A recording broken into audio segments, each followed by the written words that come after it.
expressed by the analyst this morning, Nicholas Onwarunoye, who is live. He joins us live this morning. Good morning to you, Nicholas. Good morning. How are you doing this morning? Oh, fine, thank you. Good to see you. Yeah. Good, very good to see you. Okay. Also, I'd like to reiterate and say that we're streaming live on Facebook and on YouTube, and it's on Facebook at FlowFMNG and on YouTube at FlowFM927. Let's get into the conversation that we have this morning, and this is on the JAM, Joint Admissions and Matriculation Board. They have justified the proposal of the 1.1 billion naira for staff feeding in 2025 budget. Now, what do they mean by justifying the allocating 1.1 billion naira for staff feeding when there are other pressing educational needs in Nigeria? What are the expected benefits of this expenditure, to be very honest? Yeah, actually, I think that Professor Oloyede actually assumed that he was talking to a bunch of adult kindergarten, by giving those kind of explanations. Because you have to understand the basis of making that justification. He was queried by Senator Adams Oshiomhole and I think Faleke, when they asked him about some spendings. We haven't even talked about the one he spent on just local travels, about 600 million naira for just local travels. You understand? And when you look at all those justification that he's making, that you have to feed, you have to feed your ICT staff and things like that, so that they don't have to bring in food and destroy the ICT infrastructure.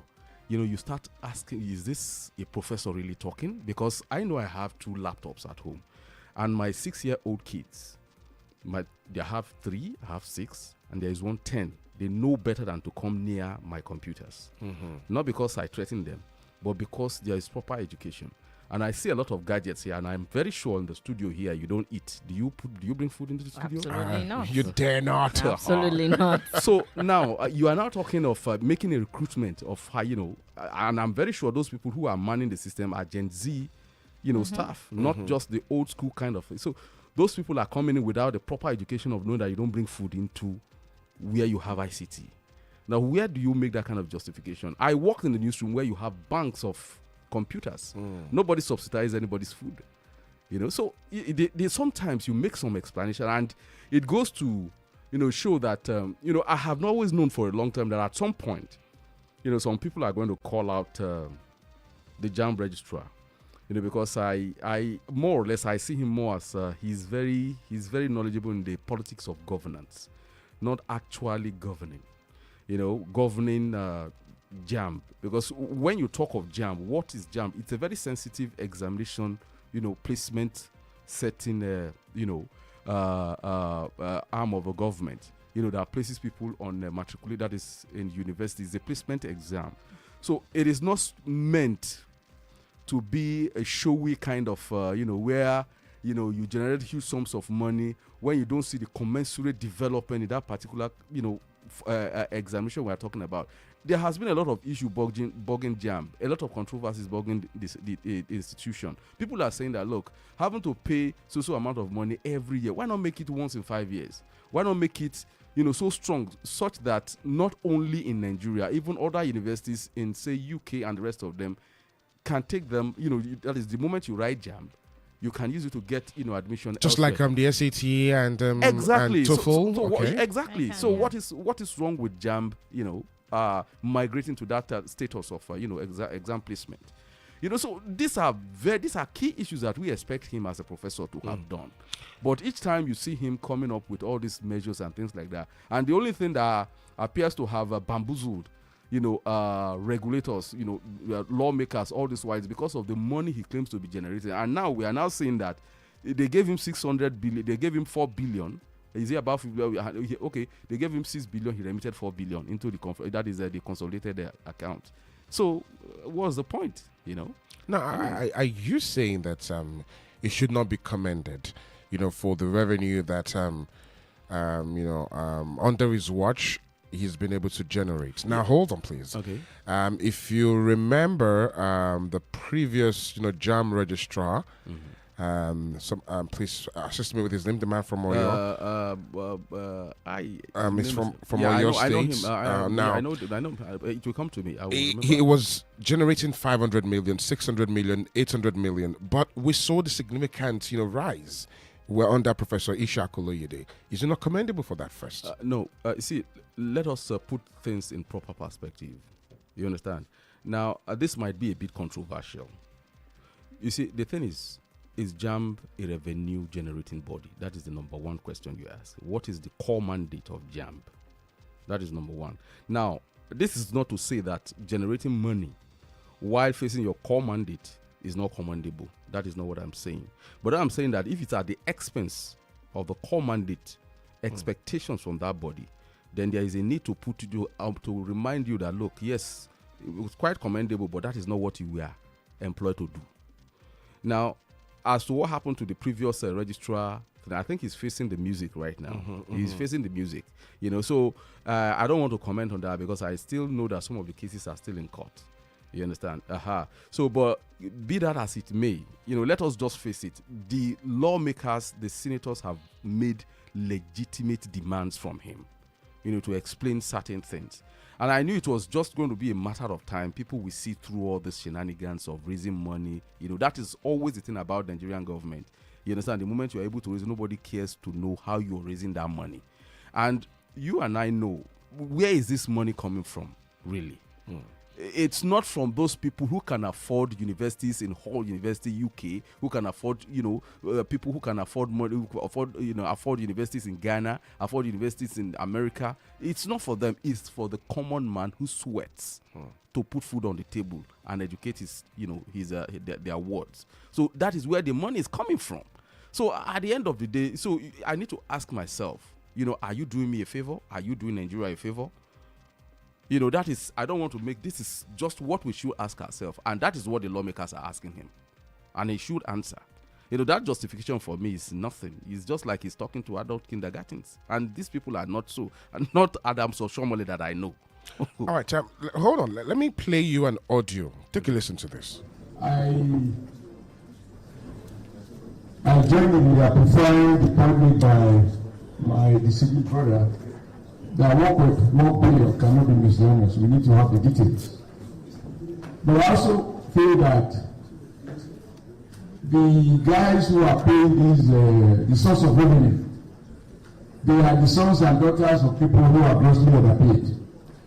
So, raising revenue for candidates who are seeking admission or whatever, for me is something we need to look at. Should we impose more punishment on people who, because in most cases, they have to fall back on few privileged people, businessmen, and in particular politicians, to say, I can't afford to pay this one, can you pay for me?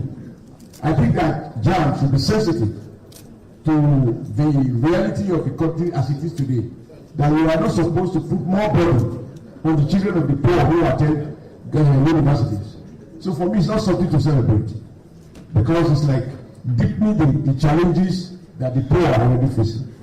Now, that said, I look at how you spend the money, and I have huge challenges.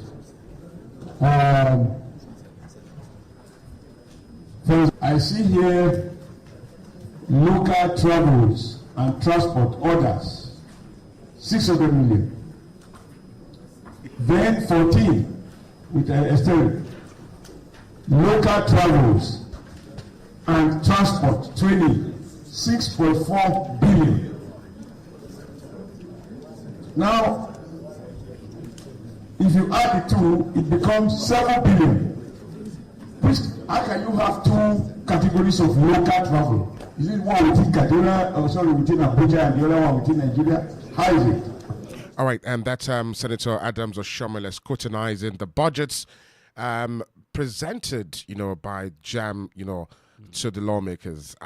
From, that audio excerpt, you can hear Senator Adams Oshomole asking, the part that really got my attention, and I'm sure it's going to get a lot of Nigerian attention, is just the fact that the charge, the money, to purchase the JAM form, Is it increasing by the day or what?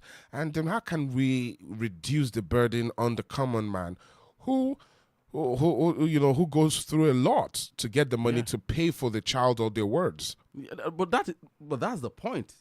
We said it earlier. You see, when you look at, in fact, it has now become one of those things that politicians use for campaign. The number of people they are able to pay their jam fee for. You understand? You hear, okay, we paid for so thousands of people in jam. That is to tell you, how poor, how economically decrepit people are, especially in meeting these small demands. And ordinarily, education is a part of those development indices. In fact, if you look at, in terms of university placement, we are still very low in Nigeria. We are still very low. When you look at the survey, and these are part of the reasons why it's like that. You see, when it comes to, during the jam period, just go around to the ordinary man on the street. You see parents struggling to pay money. How much was it the last time? I think it was when you do the whole package, getting close to 10,000 naira. You might think it's small because it's something, but you need to look at the average earning capacity of the average man on the street. So it's a very, very legitimate claim they are asking him to justify. And honestly, when you now look at that vis-a-vis what is making provisions for, I mean, food, at least 1 meal a day, for people who are so that they don't compromise. It's so petty. Then, of course, you have the issue of the transport, 600 million naira, that is on local transport alone. Where are they traveling to? Where are they going to?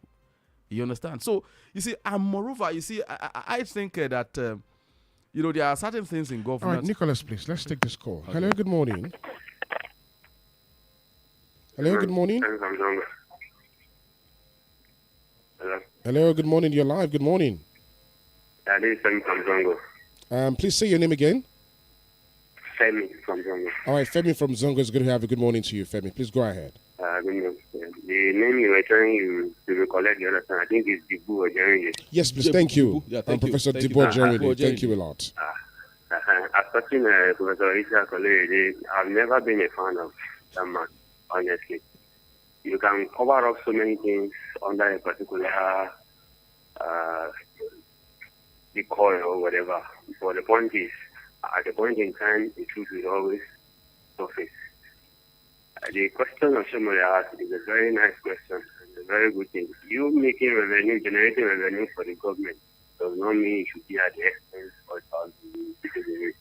I pray the Lord will help us because the place we find ourselves in this country is so ridiculous. Thank you. Good morning. All right, thank you, Femi. Please, let's also remind ourselves that we need not insult anybody with our comments or condescend to the level of shaming anybody. Just go straight to the heart of the conversation, straight the way it is. Proper solutions. Constructive criticism is what the program is all about when you want to make your contribution. I was going to ask you, if you look at the quality and the standard of the examination under Professor Dibu Ojerinde and when Professor Isha Kolede took over, can you compare? Can we make a comparison between the two? Because a lot of people say that it was a bit more difficult then than it is right now. It is more difficult. The examination, the standard of the examination was difficult at the time. Okay. And maybe it's not as difficult as it is right now. That could mean a lot of things, really. That could mean a lot of things. It could mean that, the standards of the questions being set now is way low compared to when it was under Dibu Ojerinde. And there could be a lot of explanation for that. Don't forget that under Dibu Ojerinde, we don't have so much of, ICT and the rest of them. When you look at even a 6-year-old, 9-year-old is already computer savvy. You understand? You don't have those kind of proliferations around at that time. So most of the things when your kid, if you have any kid in school, when it comes back with the kind of syllabuses they run, the curriculum they run in the school, you are kind of shocked. Understand? So that could be one of the explanations. But there is something that I find a bit controversial. That is lowering that standard to 120.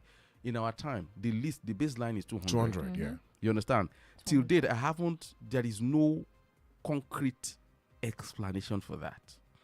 You understand? Now, you see, like I said, in those days, when the baseline is 200, when you get something like 150 or 160, you get qualification into the polytechnic. Monotechnic, polytechnic, yeah. NCE, no, the polytechnic has a different, I think that's 190 or 190 or thereabouts. PCE, they have their own PCE. The university have their own. So he unified everything and put a baseline at 120. For me, it doesn't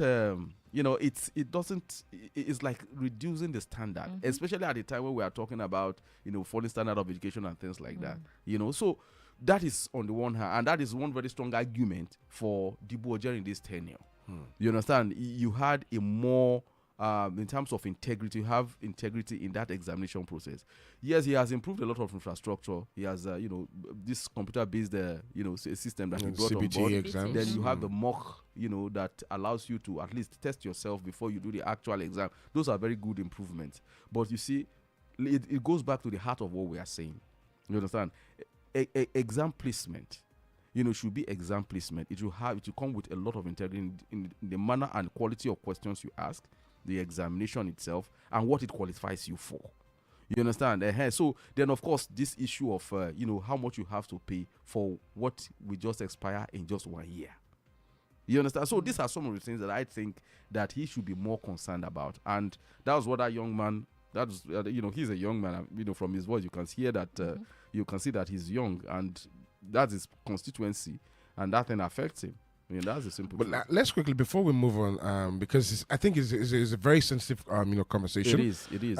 Let's look at the infrastructure and the CBT centers. That's another thing. And if you consider the budgets of JAMB again, and then them having to run the mock examination before the main examination, that's going to cost a lot of money. Don't you think these are some of the things that have been put into consideration before drawing up such a huge budget?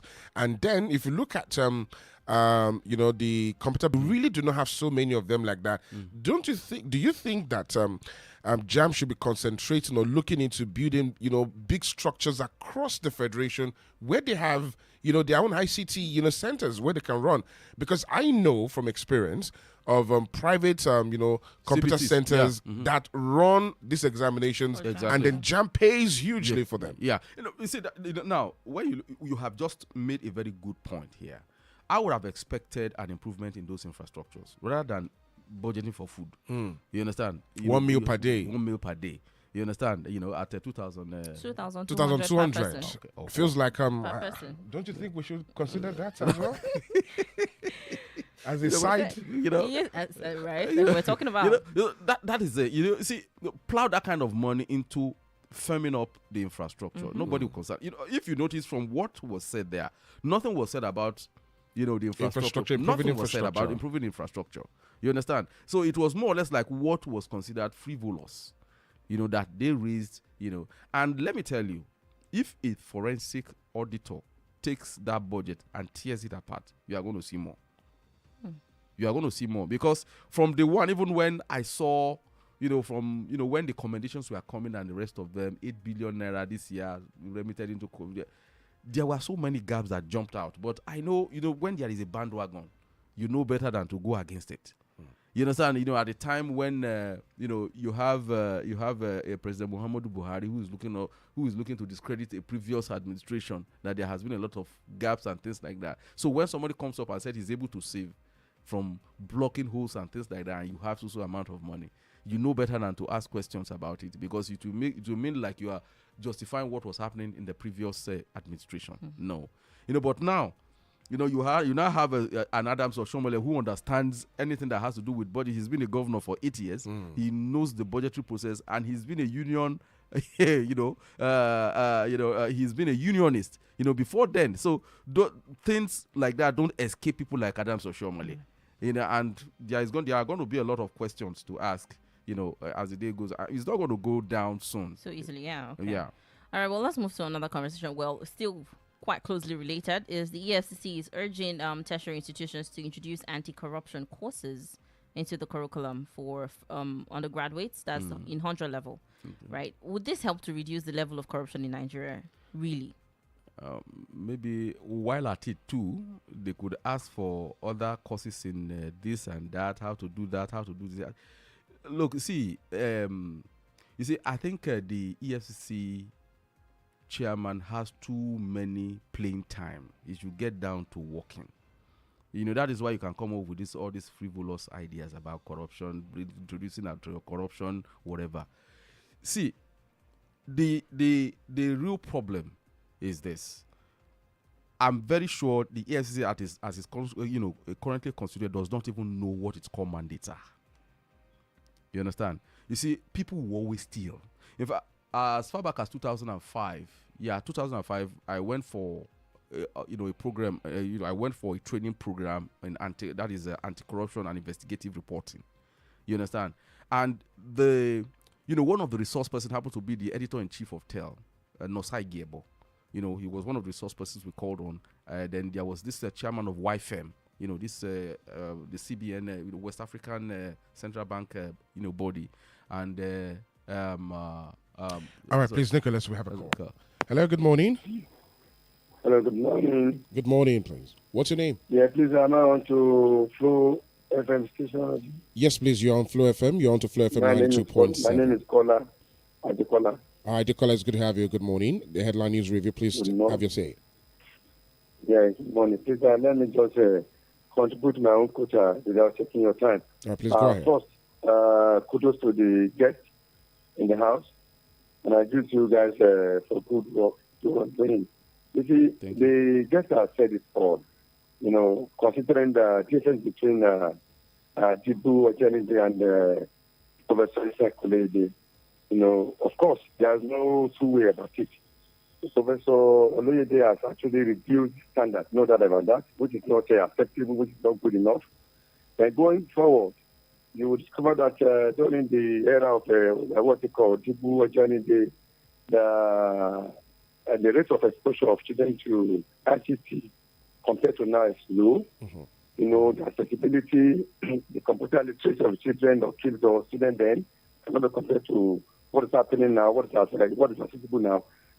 So for that, the guests have spoken reasonably well enough and are given a partner. Now, considering what is happening or what is trending right now, Professor Isakolede has nowhere to hide. I'm sorry to say that. If he has no skeleton in his cupboard, I expect him to go back to the National Assembly and to put himself before the House, and let the whole world hear him again.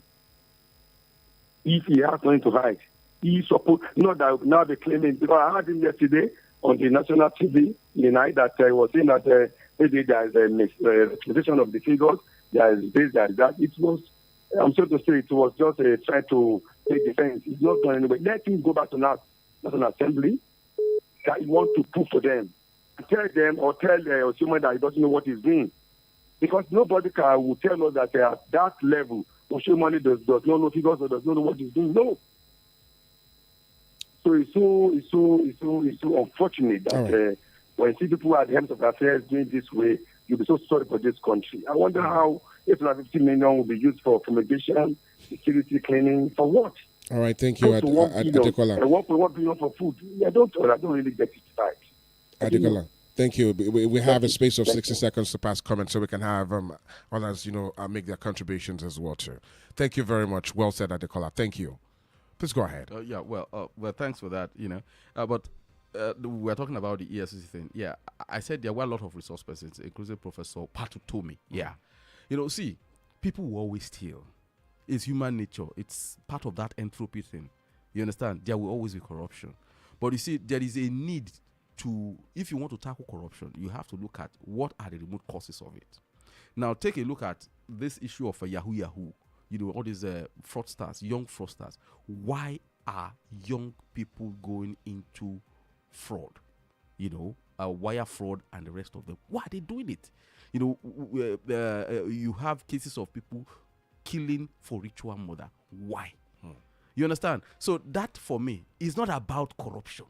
It's about value system, and they are not equipped to handle that. Are you looking at? Are you not looking at it from the angle of EFCC setting up such a cause in universities, probably to correct the mindsets That is more of a psychology. That's psychology, sociology, and things like that.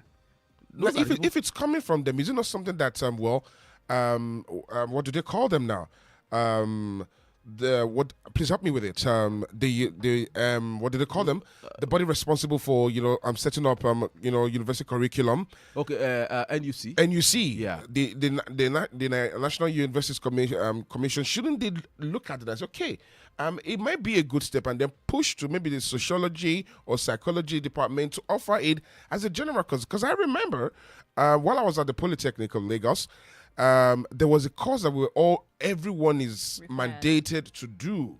It has to do with I think on the Constitution or something like that. Okay. So it was a compulsory course for everybody. Now, is it not a good one from the EFCC? No. It's probably not. to correct the decaying moral values among the young people. It's the value system. I will tell you the problem with that. You see, there is this thing. I don't know. I might be wrong, but okay.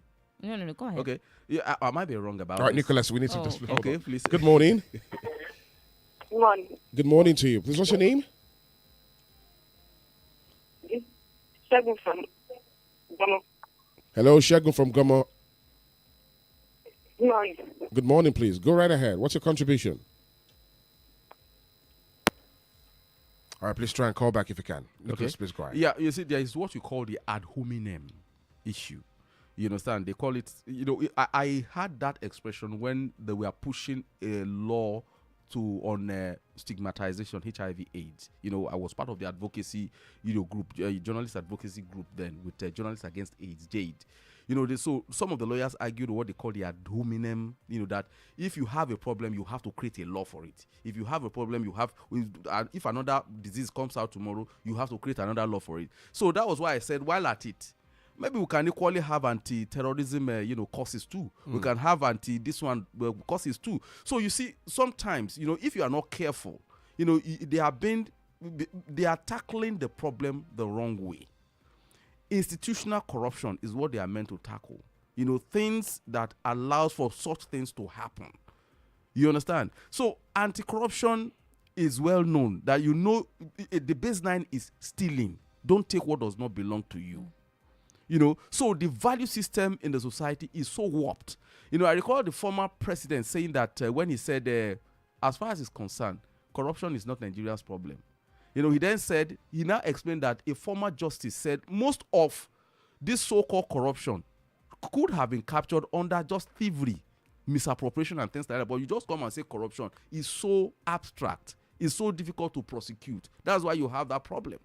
So there are so many things you can hide under. You just call it corruption. The judge will need to know the specifics of what you are saying. Has he stolen or has he not stolen? So the president then asks, he said, if I call you Oli, that is thief, or corrupt man, which one is weightier?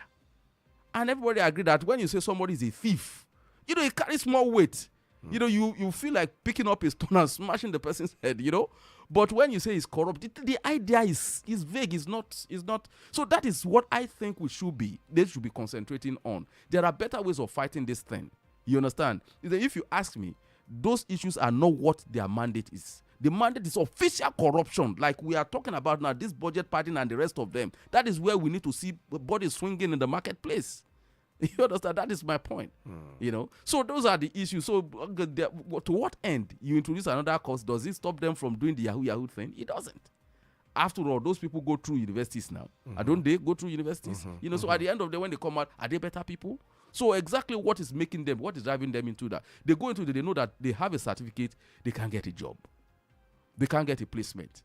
As a matter of fact, as far back as 2007, 2017, NECA and ITF and I think it's UNESCO, they came up with, a paper showing that there are about 900 skill sets that could take about 30 million Nigerian youths that Nigerian youths are not qualified for. So they are being trained. They have a certificate that can't assure them of a placement in the job market. Nicholas, our time is spent. We need to wind down for this morning. I see that you're passionately speaking about that. Yeah. Well, anyways, we hope that we can continue the conversation tomorrow if it does surface again. Yeah. Thank you, Nicholas, for Thank you so much. your expressions this morning. Well, the views expressed is not in any way the position of Flow FM 92.7, but solely as expressed by Nicholas Uwaranoye.